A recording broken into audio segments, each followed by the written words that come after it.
David Licauco umamin posibleng makatuluyan si Barbie Forteza, nilinaw hindi siya ang dahilan ng hiwalayan ng Jack Bie. Ang tambalang Barbie Forteza at David Licauco, kilala sa tawag na Barda, ay patuloy na nagbibigay kilig sa kanilang mga tagahanga. Mula sa kanilang matagumpay na proyekto sa Maria Clara at Ibarra, maging Sino Ka Man at Pulang Araw, ang kanilang on-screen chemistry ay naging usap-usapan. Sa isang panayam kay Boy Abunda, tinanong si David kung may posibilidad bang magkatuluyan sila ni Barbie. Ang sagot niya, depende, na nagpapakita ng kanyang bukas na pananaw sa mga bagay-bagay.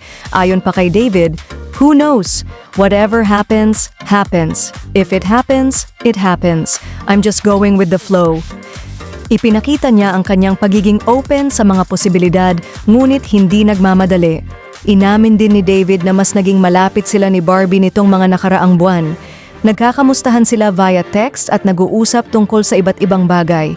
Si Barbie raw ang isa sa unang nakaalam ng latest project ni David sa pelikulang Samahan ng Mga Makasalanan. Ayon kay David, we were shooting Pulang Araw and we had a scene together. And that was the day I accepted the role. She is supportive when it comes to these things.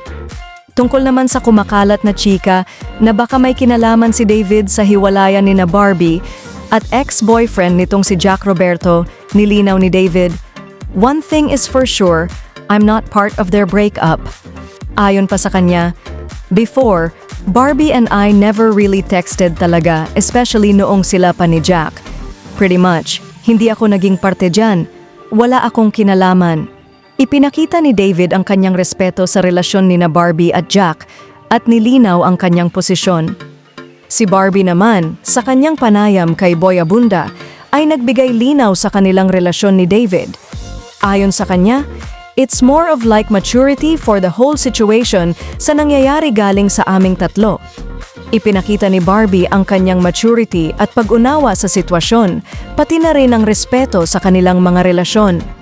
Sa kabila ng mga usap-usapan, ang pagkakaibigan ni na Barbie at David ay patuloy na lumalago. Ayon kay David, I super care about her. We're really good friends. Ipinakita nila ang kanilang suporta sa isa't isa, hindi lamang bilang magka-love team, kundi bilang magkaibigan. Ang kanilang tambalan ay patuloy na nagbibigay inspirasyon sa kanilang mga tagahanga. Ipinakita nila na ang tunay na relasyon ay nakabatay sa respeto, pagkakaibigan, at pag-unawa sa isa't isa. Ang kanilang kwento ay isang patunay na ang tunay na pagmamahal ay nagsisimula sa matibay na pagkakaibigan. Sa mga darating na proyekto, inaasahan ng kanilang mga tagahanga na mas lalo pang lalalim ang kanilang koneksyon. Ang kanilang tambalan ay patuloy na magbibigay kilig at inspirasyon sa bawat isa. Sa ngayon, ang kanilang relasyon ay isang magandang halimbawa ng kung paano ang respeto at pagkakaibigan ay maaaring magbukas ng pinto para sa mas magagandang bagay sa hinaharap. Salamat sa iyong panonood at kung bago ka pa lang sa aming channel, huwag kalimutang mag-subscribe at pindutin ang bell icon para ma-notify ka kung may bago kaming upload.